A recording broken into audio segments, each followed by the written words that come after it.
Today's plenary session. So for today's plenary session, I would like to invite Professor Vikas Agrawal and Dr. Vishad Vishwanath as chairpersons. Professor Vikas Agrawal is the professor in the Department of Clinical Immunology and Rheumatology at SGPGI Lucknow, and Dr. Vishad Vishwanath is medical director and consultant in rheumatology at the Institute for Rheumatology and Immunology Sciences, IRIS, at Trivandrum and Kollam.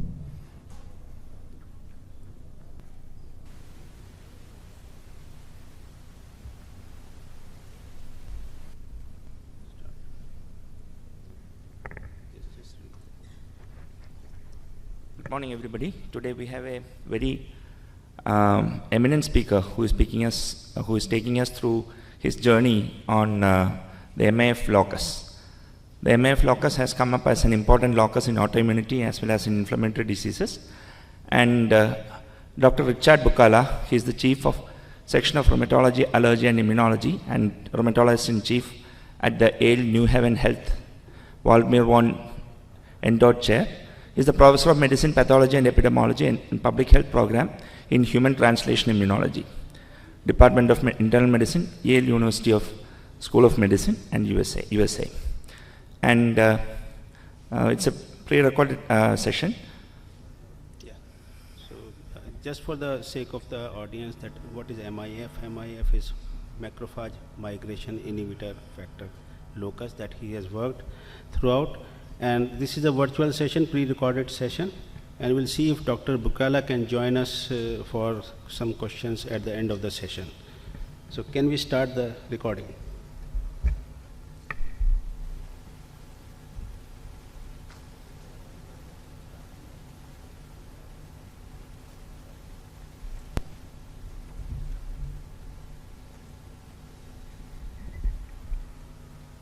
Thank you and good day, everyone.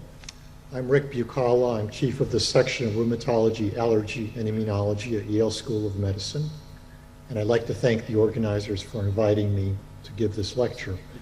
I'd like to talk to you about our work on the cytokine macrophage migration inhibitory factor, or MIF, which is encoded in a genetically polymorphic locus, and the promise it offers for precision medicine approaches to autoimmune rheumatic diseases. I'll begin first by mentioning some important concepts about innate immunity, which is what triggers inflammation.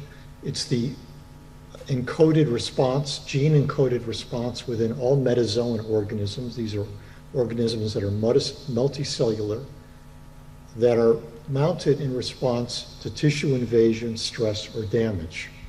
And we consider innate responses and immunologic responses to be pathologic, but it's important to know that many of the pathways and the mediators are part of normal physiology. And so while they're a protective response to eliminate invasion, they can be a major cause of tissue damage if that response is left unresolved. But they also have very important roles in homeostasis, in tissue repair and remodeling.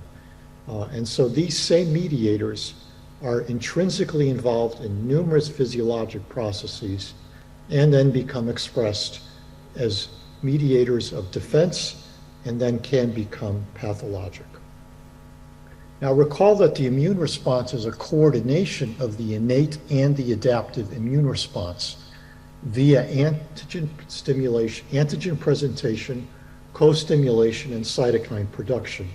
And it begins with an innate response where phagocytic cells such as macrophages and dendritic cells take up microbes and recognize microbial patterns through pattern recognition receptors. These are then processed and presented on those cells, providing what's become known in immunology as signal 1 to the adaptive system, which is antigen, in the context of class 1 and class 2 presentation molecules, signal 2, which are co-stimulatory molecules, and signal 3, which are cytokines.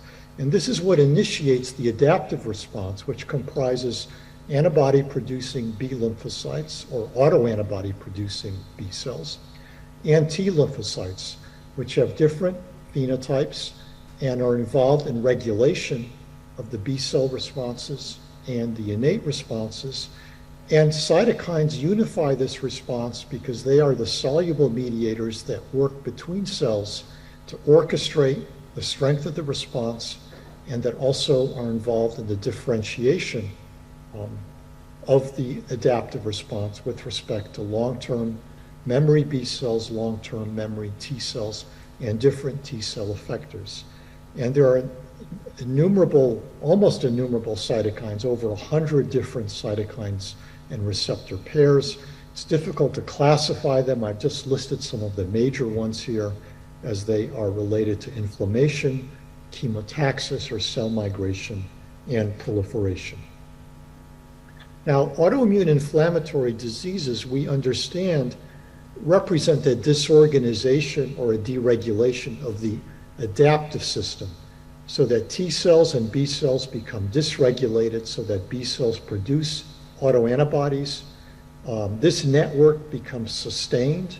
By the time we diagnose patients with autoimmune diseases, it's very difficult to determine exactly what's triggered this dysregulation.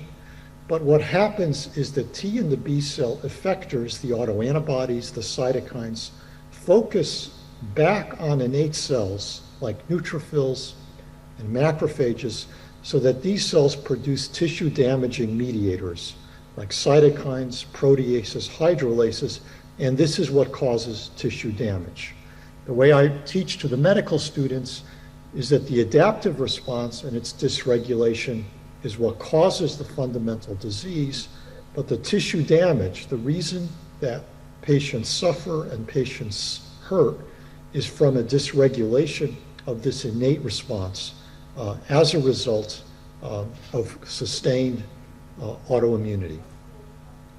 And the inflammatory effector responses that mediate tissue damage become manifest as microvascular damage in the skin, the lungs, producing dermatitis, vasculitis, glomerulonephritis in the kidney, and synovitis. And all of these, for instance, become manifest in the systemic disease, systemic lupus erythematosus.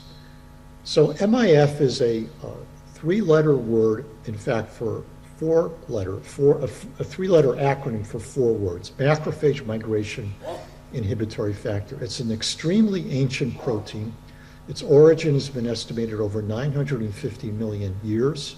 It's expressed widely in all kingdoms, and it comprises a unique structural superfamily in the genome. And it's also the first cytokine activity that was described, and it was reported in the bulletin of the Johns Hopkins Hospital in the United States around 1932. The phenomena that when one excised tubercular lymphoid tissue and put it in vitro in culture, the inflammatory cells in that lymphoid tissue was prevented from moving into culture. So it was retained within the tissue. And so the notion was that there was some sort of mediator, cellular or soluble, that was causing the retention of cells. In the late 1950s, John Vaughan, who was our former president of the American College of Rheumatology, devised an assay, a quantitative assay, that for the first time permitted the quantification of this phenomena. You can see here a fixation of fixed cells, a fixed cellular specimen where cellular slide where peritoneal exudate cells here can be seen to be exiting from a capillary tube. When there is MIF presence here, in the presence of tubercular antigen, for instance, the ring of those cells moving out is much diminished. And this became a very important assay because it was the first real in vitro correlate of cellular immunity or delayed type hypersensitivity, and the first phenomena correlated with cellular immunity that could be studied in vitro, much the way antibodies became the first protein-based soluble phenomena for the humoral system. This is kind of a modern rendition of what macrophage migration inhibitory factor can do or is, and it's simply a transmission electron micrograph of a macrophage, which is diapediced between 2 endothelial cells, and of course, having inflammatory cells below endothelial cells is what constitutes vasculitis and pathologic inflammation. And so I had the good fortune as a young rheumatology fellow of rediscovering or cloning this cytokine as part of a research program where we were looking at counter-regulatory systems in physiology with the understanding that all phenomena in physiology are really a resultant of agonist and antagonistic mediators. So blood pressure, vasoconstriction, catecholamines, vasodilation, acetylcholine, different metabolic parameters, calcium homeostasis is the resultant of PTH, calcitonin, glucose homeostasis, insulin and glucagon, coagulation, and so on. And there was an appreciation or a hypothesis that glucocorticoids, which are extremely powerful adrenal immunosuppressive hormones, it was not clear whether there were really any systemic mediators that could counter-regulate glucocorticoid action on a physiologic level. And so in a program where we examined secretory products from neuroendocrine glands like the pituitary, right, which produces ACTH to drive glucocorticoid production, we were looking at mice that were genetically resistant or sensitive to endotoxin. It's a canonical gram-negative stimulus, and we saw that in the pituitaries of sensitive mice, there was a protein that was released after systemic inflammation. These were mice that were injected with endotoxin, and it was absent in the, or release was absent in the resistant mice. We now know the genetic basis of this endotoxin. It's the toll-like receptor 4 gene. But in any event, at the time, we isolated and cloned this mediator and determined its sequence and found it to be the mouse gene for, or the mouse protein corresponding to the gene for macrophage migration inhibitory factor. And in this stress paradigm, we found that in mice, if you subject them to stress, either endotoxin or things like ice water immersion, physiologic handling, you would get an ACTH response, classic stress response, a responding adrenal cortisol response, but that the MIF hormone or the MIF cytokine was also increased. So it was also a stress hormone, most likely coming as a result of this stimulation of the HPA axis. We also found in electron micrographic studies that you could easily localize MIF within granules or secretory granules of the pituitary, shown here, ACTH co-localizing with MIF. And so it was determined that MIF had a unique regulatory relationship with glucocorticoids as a migratory mediator or inflammatory mediator. There was a diurnal rhythm that occurred in subjects. So these are healthy controls who had blood sampled every hour. And we remember that glucocorticoids peak in the morning. This is presumably why fevers are always lowest in the morning. And if you track plasma glucocorticoids, you can see there's a correspondence with MIF. Healthy subjects that were administered oral glucocorticoid, there was found to be a corresponding delay increase in MIF in plasma after glucocorticoid exposure. And if we tracked, here it was about 10 subjects, there was about a 1 to 2 hour phase shift between high glucocorticoid and MIF levels.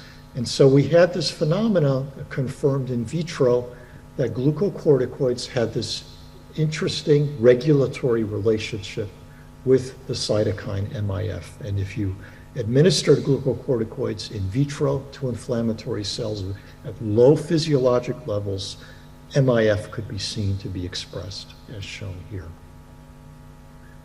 And so we saw that anti-MIF conferred survival in inflammatory arthritis. If one does a model of inflammatory arthritis where the adrenal glands have been excised, there are no glucocorticoids, serum MIF levels are extremely high, there is no counter-regulating glucocorticoids.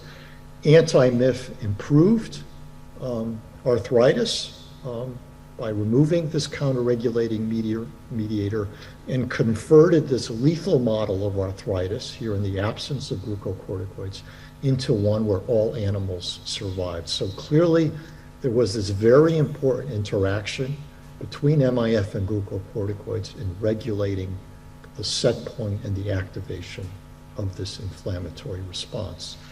A lot of information has been gathered over the years. This is a complex signaling slide. It's the only one that I'll show, which has indicated several points of regulation between glucocorticoids and MIF. So remember, glucocorticoids bind cytosolic receptors. They block the canonical transcription factor, NF-kappa B, by inducing its binding partner, I-kappa B. It's been determined that MIF blocks the transcription of I-kappa B. TLR stimulation causes MIF to be released, as I'll show here, as shown here, and I'll explain a bit further. We also know that MIF blocks the release of a protease, intracellular kinase called MAP kinase phosphatase, which is a kinase regulator, which is responsible for downregulating all the activating MAP kinases from inflammatory stimulation, such as induced by MIF. Here, MIF is shown to bind its cognate receptor, CD74.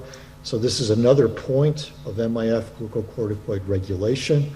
And MAP kinase phosphatase also blocks mRNA degradation of certain classes of cytokine messages like TNF and IL-6, which have these instability sequences, which are an important point of post-transcriptional regulation that is modulated by glucocorticoids and coordinately by MIF through its activation on MAP kinase phosphatase. And these are just some of the downstream actions of pro-inflammatory responses due to NF-kappa B, MIF, and so forth. So, MIF counter-regulates glucocorticoid suppression. I showed you an arthritis model. This is very easily demonstrated in simple inflammatory endotoxic shock. You can kill mice by giving them LPS or endotoxin. You can protect them by giving them glucocorticoids.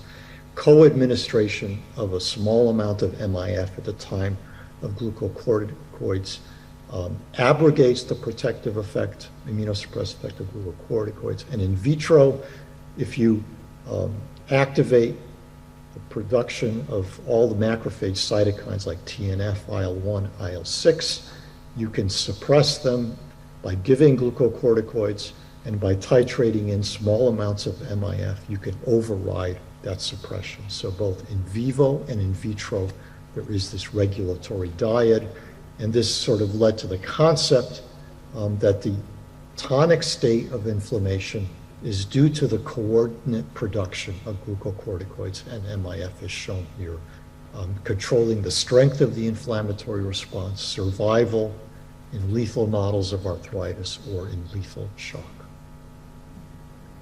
Okay, so MIF, I mentioned, it's encoded by a unique structural superfamily. It binds a unique cognate receptor, CD74. It has these unique effector functions, binding CD74, overriding glucocorticoid immunosuppression.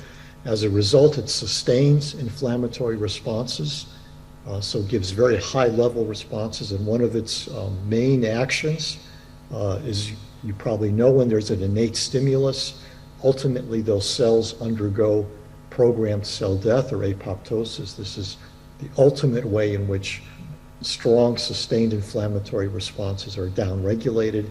MIF is known to counter-regulate this by suppressing tumor suppression factor P53, which is very important in the innate system. So you get a very strong, sustained inflammatory response. Also, very importantly and uniquely, MIF is under genetic control. And so I don't mean under genetic control as a gene, but on the population basis, because we discovered that MIF is encoded in a functionally polymorphic locus. There is a variant promoter site, which comprises a tetranucleotide repeat called CATT 5 to 8. The more of this repeat sequence that is present, the more baseline and induced transcription there is of MIF. And very importantly, this variant allelic system, these are not rare alleles. The minor allele is greater than 5%, so this in genetic parlance means it's a common allele. And so that 7 high expression allele, for instance, is present in about 20% of a healthy control population. And so this has prompted numerous candidate gene studies, which have shown high expression MIF alleles to confer risk for either disease susceptibility or severity of disease. So in the case of rheumatoid arthritis, for instance, the patient is diagnosed and has a 7 allele. They have about an 8-fold greater chance of having severe erosive. These are the odds ratios for other conditions like scleroderma, vasculitis, systemic lupus erythematosus. And importantly, the odds ratios here for severe disease are respectable, somewhere on the order of 2, and well within the range of other susceptibility alleles here that have been defined in lupus, as you can see here. Now, here's an example of what one can see in populations. So again, the more repeats, the more MIF transcription, the more glucocorticoid overriding, the greater the inflammatory response and inflammatory manifestations at individual. So if you take a population of rheumatoid arthritis patients, as we did here, this is a collaborative study we did with Peter Gregerson in New York. You stratify patients by Hack and Larson criteria into mild and severe disease. You can see a greater proportion of those subjects will have higher expression alleles, 6, 7, and 8 is shown here. If you look in lupus and you stratify patients by disease complications, nephritis, cerebritis, you can see almost 90% of patients that have CNS involvement with lupus will have a high expression allele. And if you look, for instance, at another kind of inflammatory disease, we're not sure if it's autoimmune, but asthma patients who are chronic inflammatory patients that require steroids over the long term, if they're stratified by these GINA criteria, which take into account steroid requirements, FEV1s, hospital frequency of hospitalization, the greater their severe disease, the greater the proportion that have high expression alleles. And the question, of course, comes up is, why does this allelic system evolve? And we were involved in determining this because it's been determined that in sub-Saharan Africa, where endemic malaria is prevalent and has been so through all of human ancestry, that population has the highest expression of low expression alleles here, shown here, 78% low allele. Remember, malaria is an inflammatory death. Patients, mostly children, die from the inflammatory manifestations of severe anemia and cerebral disease. So there has been selection over evolutionary time, most likely to favor low expression alleles. We showed this in a population in Zambia where we looked in children who were had parasitemia versus those who had severe disease. There was a greater proportion of those high alleles. And remember that the rest of the human population was founded about 70,000 years ago because of the migration of about 100 people who left Africa. And once the population migrated into climates where lethal malaria was less prevalent, this gene proportion of low and high changed. And in higher climate, in higher latitude climates, there's a greater proportion of high expression alleles, which now is accounting probably for the higher incidence of more severe inflammatory manifestations in autoimmunity. And so MIF alleles and their variant, the variant promoter sites, underlies a genetic basis of innate immune responsiveness. And like any immune system or any genetic system, it's important to appreciate that there are benefits both to low and high expression. So low MIF is beneficial, as I described, when inflammatory end organ damage dominates the clinical picture. in autoimmune diseases, lethal malaria, as I described.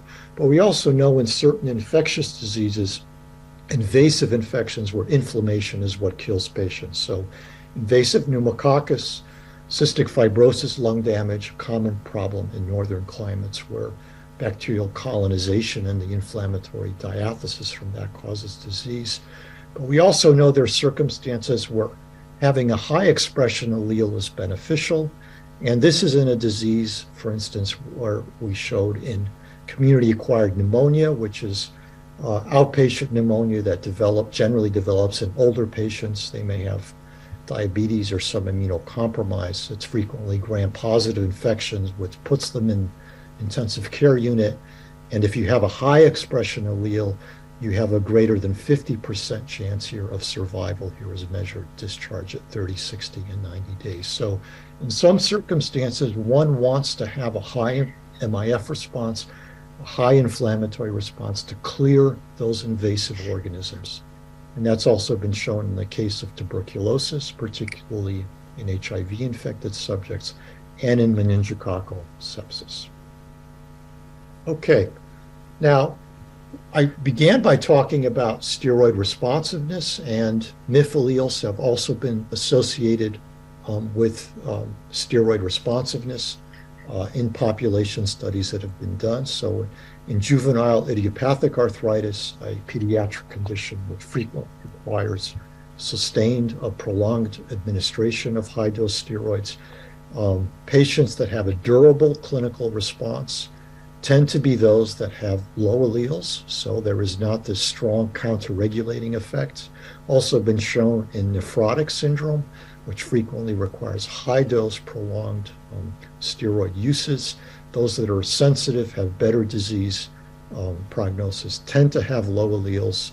Also been shown in Crohn's disease, and in some investigators here, a Chinese group actually showed that these responses can be related to peripheral blood I-kappa B responses. Remember, I-kappa B, one of the nodes in which glucocorticoids and MIF interact. And in lupus, and I'll just summarize a number of studies that have shown linkages between MIF and glucocorticoids. These are some studies in other groups. Serum MIF is associated with disease severity scores with lupus. There's a genotypic correlation with circulating TNF, right? We understand a very important downstream mediator of tissue damage, lupus, other autoimmune diseases. Glucocorticoid requirements and resistance seem to correlate with MIF levels.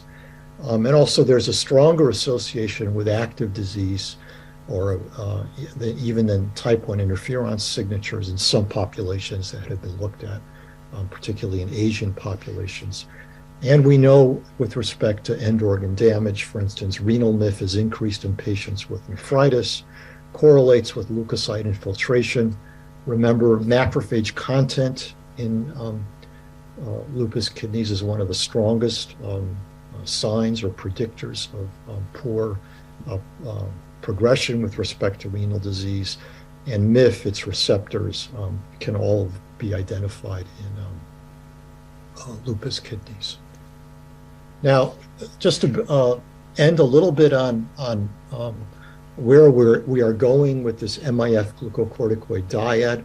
One thing we have focused on in the last 5 years is trying to understand the molecular basis for this transcriptional regulation. What is the transcription factor, the protein that actually binds the site and regulates MIF expression? And so we took a biochemical approach. We used oligonucleotide affinity chromatography to identify this transcription factor, and we identified it as the zinc finger protein ICBP90, as shown here using a combined mass spec 2D gel electrophoresis proteomic approach. And we showed in vitro reporter studies and then cell-based studies that one can find that ICBP90, right, the binding protein transcription factor binds with greater affinity when cells are activated here in inflammatory agonase, when there's increased copies of CATT. So the more CATT, the more this transcription factor binds. and the greater the inflammatory response here, as shown, the greater the MIF response as shown here in this cell-based system. What about glucocorticoid regulation? So there is this glucocorticoid induction at low doses of MIF, or low levels of MIF. Low levels of glucocorticoids induce MIF. How is the interaction occur at the genetic level? So we understand, right, glucocorticoids are cell-penetrant ligands for transcription factors, the glucocorticoid receptor. They dimerize. They can bind directly to DNA responsive elements. They can also undergo a crosstalk with other transcription factors like AP1 to regulate transcription. These are largely negative regulators. These are largely activating regulators. And so at the MIF locus, we asked whether this interaction occurred, and in co-immunoprecipitation and cell reporter studies, we showed that in fact there was this interaction between ICBP90, the glucocorticoid bound glucocorticoid receptor, and AP1 to modulate MIF transcription. And to kind of summarize that effect, what we found was that this interaction was sensitive with respect to MIF alleles, so whether there were a low number of repeats or a high number of repeats. With a high number of repeats, there was greater transcription of MIF, as shown here, greater binding of ICBP90. The complexes could be co-localized by immunofluorescence microscopy in the nucleus, and that the interaction here could be shown to affect human T cell responses. So if human T cells have a 5 allele versus a greater than 5 allele, for instance, a 7 allele, the glucocorticoid interaction is stronger, as shown here, and there is a greater MIF response. And so this likely translates into diurnal variation of MIF as well, and probably has much to say about the susceptibility to severe disease as governed by this MIF glucocorticoid regulatory dyad. And next steps, what we are doing in the laboratory, we've created with collaborators, Seamus Donnelly group in Ireland, humanized mice. So mice which we've replaced their endogenous MIF gene with a low expression human allele and a high expression allele. So they are differentially sensitive potentially to the glucocorticoids and other stimuli. We also are screening for this molecular interaction between ICBP90 and this CATT repeat to try to identify molecules that could modulate this site. We've discovered one prototypic molecule called CMFT, which here shown in electromobility shift assays, modulates the binding of ICBP90 to its repeat and also modulates MIF transcription. And so we see this as really the most proximal upstream way in which one can modulate this system and potentially downregulate pharmacologically a high expression deleterious allele in autoimmunity toward one that's low expression or 5. And so conclusions, ICBP90 transcription factor regulates MIF at its variant promoter site, both with respect to inflammatory stimulation and glucocorticoid regulation. We've engineered human MIF allele mice, which will enable us to study with the development of precision MIF risk allele developed molecular therapies. And also, just to review my last slide, where is the field with respect to MIF specific therapies? There is a humanized anti-MIF monoclonal antibody, which was licensed from our laboratory called imalimab. It's in phase 2 in oncology for B cell and CD74 MIF proliferative actions. There is an anti-MIF receptor, anti-CD74 molecule called milotuzumab, which has undergone phase 1B studies in lupus nephritis. It's actually FDA approved now for B-cell leukemias. Oral small molecule MIF antagonists are also in development Butalast is a small molecule MIF antagonist, which completed phase 2 in multiple sclerosis. It's actually approved in Japan for asthma. And so we think these therapeutics, the development of allele-specific reagents, will really provide an opportunity to guide therapy by genotype. So really a precision medicine approach can provide, I think, ultimately steroid-sparing agents in conditions that are strongly sensitive to MIF risk alleles, and so permit the replacement of steroids pharmacologically with agents that are more precise and more specific. And in a way, we can pharmacologically reset high expression MIF alleles to ones that are less immunopathologic and low expression.